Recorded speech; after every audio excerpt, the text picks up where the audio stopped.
John Morgan, you're now in the main room. You can go ahead and start your presentation.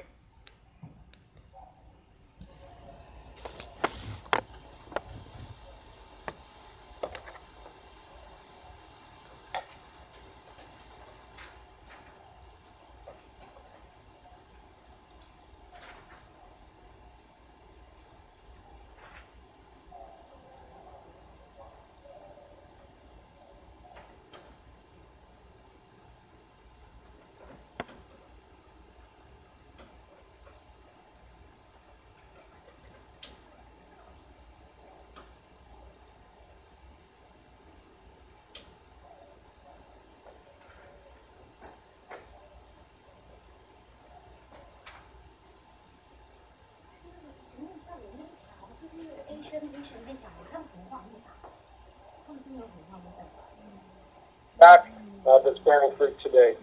We did a series of roundtables on forestry as well as tourism.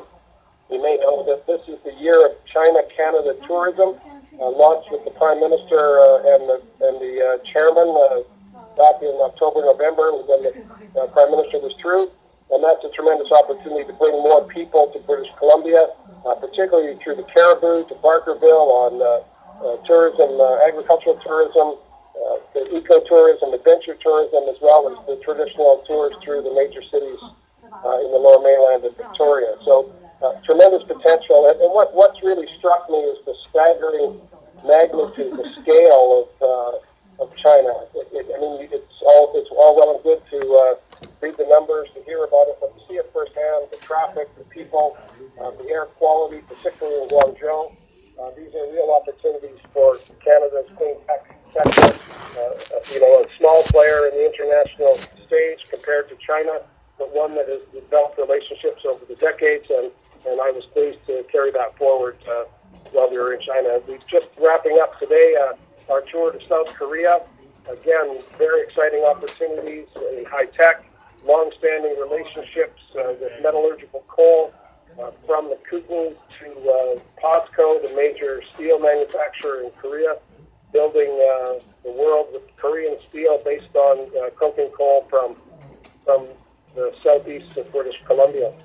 And we went also, again, on the tech side to our sister province here in Korea, Gyeonggi, and met with the governor there and toured a tech hub, which was quite staggering. It didn't exist 10 years ago, and now there are literally hundreds of buildings populated with tech companies and incubators and accelerators.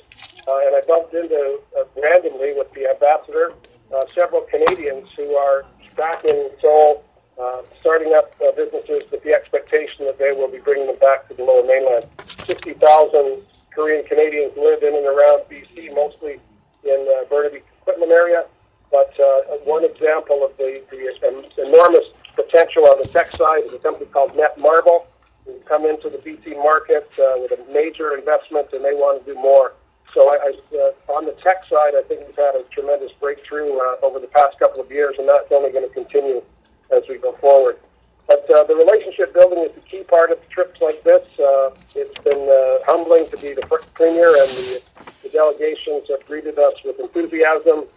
We signed a couple of agreements, particularly in Gyeonggi, an action plan going forward on what has been built in the past, and we expect when we get to Tokyo to have a similar reception. So on a personal level, I've seen a lot, and it's really shaped my perspective on the enormous potential. Our three largest trading partners outside of the United States, China, Japan, and Korea, are tremendous opportunities for us to diversify our trade, particularly when we have trade irritants with the U.S. at this time, not just on softwood, but on other issues. So that's an opening statement, and I'm sure you'll have a question or two. If you're still there. Hello? I thought that went well. All right, first question here is from Keith Baldry from Global TV. Keith, please go ahead. Hi, Peter. How you doing? Good, Keith. Good. Today, Andrew Weaver said that your staff has misled you on the issue of LNG and how it affects fighting climate change. Do you think that's the case? and I had a chat by phone a few days ago, and we'll certainly sit down and talk more when we return. But as you know, Keith, there are legions of public servants, government employees who have been working on these files for a long, long time, and I will take their advice first and foremost, and then consult broadly with other stakeholders. And I don't mean to diminish Andrew's role as a stakeholder. That's not meant in a pejorative way, but there are lots of people with lots of ideas on climate action and the impact of our plans as Minister Heyman is developing them, and I'm confident that we can walk through this and get to the point that I want to get to, and that's reducing our emissions. As a follow-up, was there any reason to believe after your trip there that LNG, the prospects of LNG coming to BC in terms of projects are any near closer to fruition? When I toured the Northwest recently, I met with LNG Canada.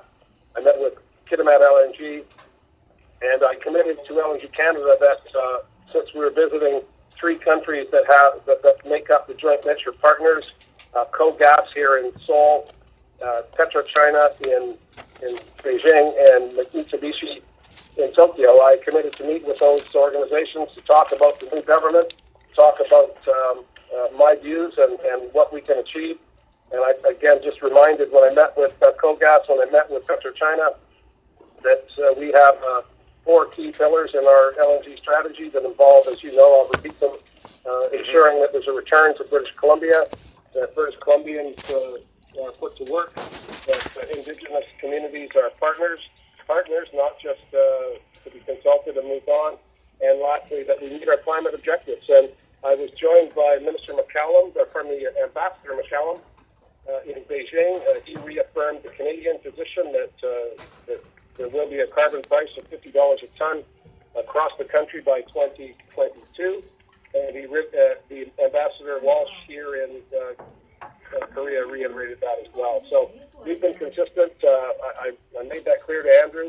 I know how passionate he is about this subject. He got into politics because of his desire to move climate change solutions, and I agree with him.